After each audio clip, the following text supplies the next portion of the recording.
მოგესალმებით. დღეს წარმოგიდგენთ მობილურ აპლიკაციას გულანი.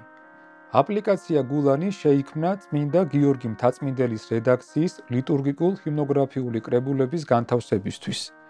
ის განკუთვნილია როგორც მგალობლებისთვის, ისე მედავითნეებისთვის. აპლიკაციაში წარმოდგენილი ლიტურგიკულ-ჰიმნოგრაფიული მასალა მეცნიერულადაა შესწავლილი ჰიმნოგრაფიული კრებულის სარედაქციო ჯგუფის მიერ. ამ ეტაპზე აპლიკაციაში შემდეგი კატეგორიებია ხელმისაწვდომი: პარაკლიტონი, ბიბლიოთეკა, ოხითები და კონდაკები, ვიდეო და ძველი ქართული ენის ლექსიკონი. კატეგორია პარაკლიტონი თავის მხრივ რამდენიმე ნაწილად იყოფა. მასში მოთავსებულია წმინდა გიორგი მთაწმინდელის ვრცელი ანდერძი, რომელიც მის მიერ შედგენილ პარაკლიტონს ერთვის. ასევე 8 ხმის მომიხსენენი და 8 ხმის უფალო ღაღატყავსას დასდებლები. ჰიმნოგრაფიული მასალის გახსნამდე უნდა ავირჩიოთ მიმდინარე ხმა და შესაბამისი დღე. ხმების ჩამონათვალში წარმოდგენილია 8 ხმა, რომელიც შედგება 4 ძირითადი და 4 გვერდითი ხმისგან. ტრადიციულად მეხუთე ხმას ეწოდება ხმა ა გვერდი, ესე იგი ხმა ა გვერდი არის პირველი ხმის გვერდითი ხმა, იგივე მეხუთე ხმა. საგალობლის ხმაზე ამგვარ მითითებებს მივმართავთ დანარჩენი გვერდითი ხმების აღსანიშნავადაც.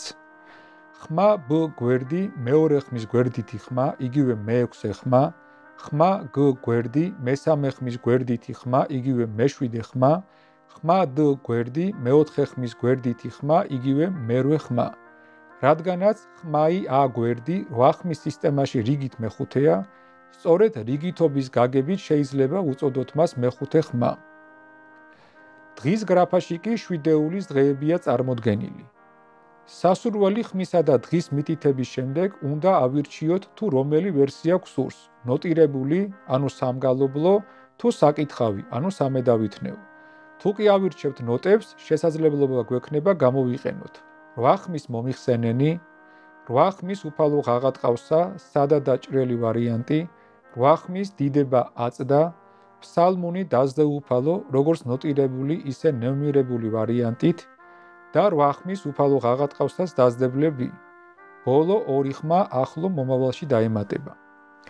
ნოტირებულ მასალაზე გადასვლის შემდეგ შესაძლებელია შესაბამისი აუდიო ჩანაწერის მოსმენა.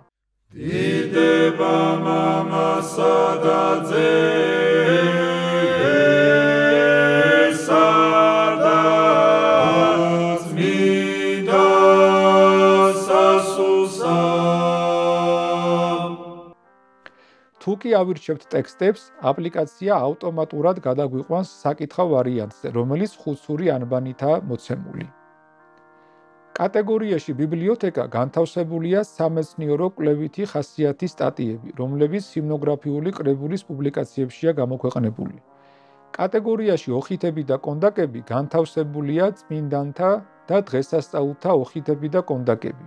კატეგორიაში ვიდეო წარმოდგენილია YouTube არხი ქართული ჰიმნოგრაფია, რომელზეც განთავსებულია ჰიმნოგრაფიული კრებულის აუდიო ალბომები.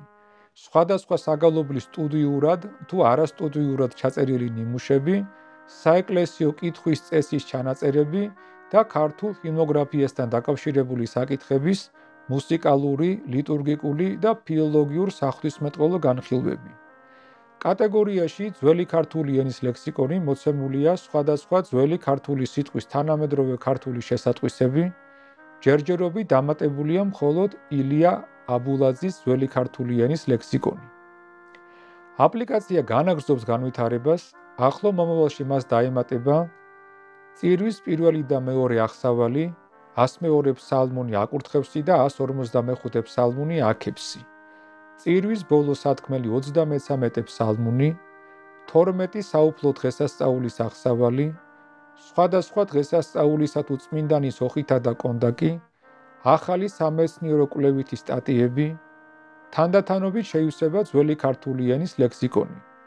ამასთან ახალი ვიდეოები, რომლებიც დაემატება YouTube არხს ქართული ჰიმნოგრაფია, ავტომატურად აისახება აპლიკაციის ვიდეოების განყოფილებაში. აპლიკაცია ხელმისაწვდომია როგორც Android-ის, ისე iOS-ის სისტემებზე.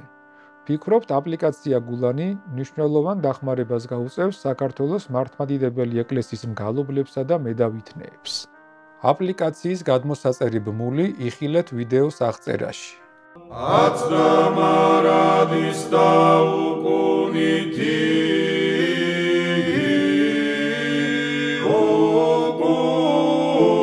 ოკუნისამდე